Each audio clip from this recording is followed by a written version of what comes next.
Assalamualaikum warahmatullahi wabarakatuh. Bismillahirrahmanirrahim. Alhamdulillahi rabbil alamin. Wassalatu wassalamu ala asrafil anbiya'i wal mursalin Sayyidina Muhammadin wa ala alihi wa sahbihi ajma'in, amma ba'du. Pemirsa dimanapun Anda berada, ketemu lagi dengan saya Muhammad Alvin Arosaki dalam rangka kultum spesial bulan Ramadan. Pada kultum kali ini saya akan menyampaikan tentang hal-hal yang harus dihindari ketika kita berpuasa. Teman-teman, ketika kita puasa, hal-hal yang harus dihindari mungkin semuanya tahu, makan dan minum itu harus dihindari. Jelas, karena memang puasa itu kita menahan lapar, menahan haus dari terbitnya matahari sampai terbenamnya matahari. Nah, ketika kita melakukan penahanan makan dan minum, apakah ada lagi yang harus ditahan? Ada. Apa itu? Hawa nafsu yang pertama. Hawa nafsu ini berupa apa? Bisa berupa penglihatan, pendengaran, dan juga pengucapan serta perbuatan. Nah, hawa nafsu inilah yang menggoda kita saat kita puasa, saat kita menjalankan puasa di bulan Ramadan. Makanya kalau ada orang tahu dia itu orang puasa, orang Islam dia puasa, tahu kalau puasa itu wajib, puasa Ramadan itu wajib, tapi kok dia malah mokel, dia makan di siang hari, makan di siang bolong, berarti dia digoda oleh hawa nafsu, ya kan? Nah, hawa nafsu ini apakah hanya itu? Ya macam-macam, tergantung dia melakukan apa, tergantung perbuatan apa. Lebih-lebih lagi kalau kita punya syahwat misalkan, loh, padahal ya yang namanya misal ada orang suami istri itu kan halal loh. Tapi ketika puasa Ramadan kok mereka berdua ini melakukan yang namanya jima di siang hari, maka itu menjadi hal yang haram, maka dia akan terkena denda. Dendanya berupa nanti dia akan puasa 3 bulan berturut-turut, atau kalau nggak mampu memberikan atau bersedekah kepada orang miskin sebanyak 60 juga. Berarti kesimpulannya istri pun haram di bulan Ramadan kalau kita masih puasa. Halalnya kapan? Ya ketika habis tarawih, Rek. Masa habis maghrib ya makan dulu dong, masih mau buka kok langsung kan, ya enggak. Jadi semuanya itu dilaksanakan ya waktu isya enggak apa-apa. Nah, waktu maghrib kita makan dan minum, dan itu harus kita hindari. Lebih-lebih lagi kalau belum waktunya, misalkan ada orang sebelum puasa dia udah punya pacar, katanya nanti kalau pas puasa jalan-jalan terus beli takjil. Nah, itu sebetulnya hal-hal yang negatif, teman-teman, jangan dilakukan ya. Kenapa? Karena dia bisa saja mengundang syahwat, wong dia belum sah kok di bulan Ramadan berpacaran, goncengan, pergi ke Maron, nongkrong sambil beli takjil. Ya nggak tahu kalau dicemil juga, nggak tahu ya. Nah, sambil beli takjil sampai buka bersama, dia berduaan, dan itu sebetulnya bisa mengurangi pahala puasa, teman-teman. Jadi ya sama aja, ngapain puasa, ya kan?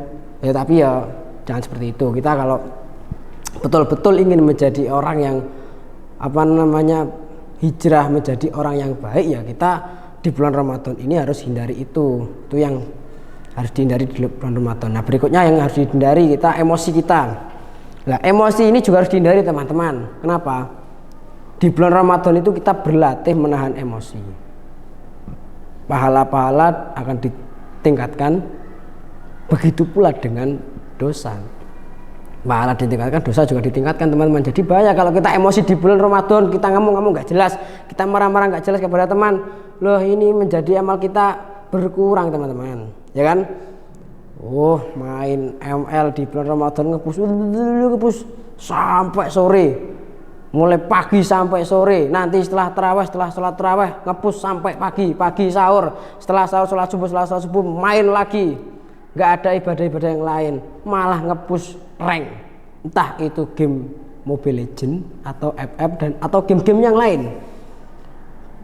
Boleh kita main game online ketika puasa, menunggu buka, itu boleh. Akan tetapi jauh lebih baik kalau kita menunggu hal-hal yang baik itu dengan hal yang baik juga. Misal menunggu waktu zuhur dengan ngaji, menunggu berbuka dengan mengaji. Terserah pun, bisa ngaji Quran atau ngaji kitab, tidak masalah. Wong kita ngaji saja, pahala yang kita dapat dari ngaji itu akan dilipat gandakan. Masa kita nggak mau? Kan aneh kalau kita nggak mau, ya kan?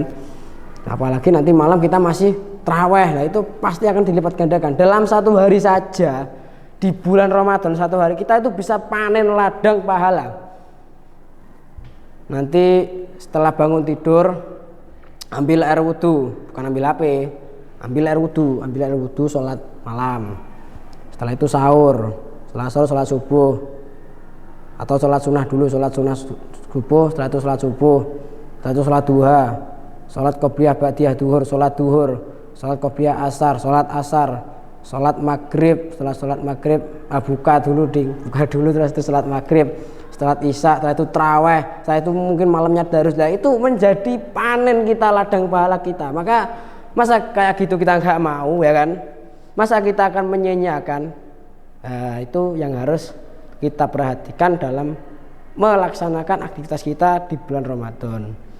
Jadi yang kita harus hindari itu yang pertama ya dari syahwat, yang kedua emosi kita, dan yang terakhir ini yang biasanya kita harus betul-betul hati-hati, yang harus dijaga adalah perbuatan kita. Perbuatan apa ini? Tadi emosi juga perbuatan. Ya perbuatan yang bisa menimbulkan hal-hal negatif, contoh mokel, gitu. Yang kedua kita perbuatan misalkan dia mengaji, misalkan dia dalam pikirannya ingin membuat hal-hal yang negatif, contoh misal kita berbuat jelek di depan orang, berkata kotor, berbuat maksiat di bulan Ramadan. Nah itu termasuk hal yang harus kita hindari. Karena apa? Karena setiap pahala dilipat gandakan di bulan Ramadan, dosa juga itu dilipat gandakan ketika di bulan Ramadan. Maka kita harus hati-hati dalam menjalani puasa. Mudah-mudahan kita bisa istiqomah untuk menjaga perbuatan-perbuatan kita, untuk menghindari hal-hal yang tidak baik, untuk selalu menjalankan perintah-perintah Allah, menjauhi larangan-larangan Allah yang ada di bulan Ramadan. Oke teman-teman, mungkin cukup itu yang dapat saya sampaikan, mudah-mudahan bermanfaat. Mungkin saya kurang lebihnya saya mohon maaf. Wallahul muwaffiq. Wassalamualaikum warahmatullahi wabarakatuh.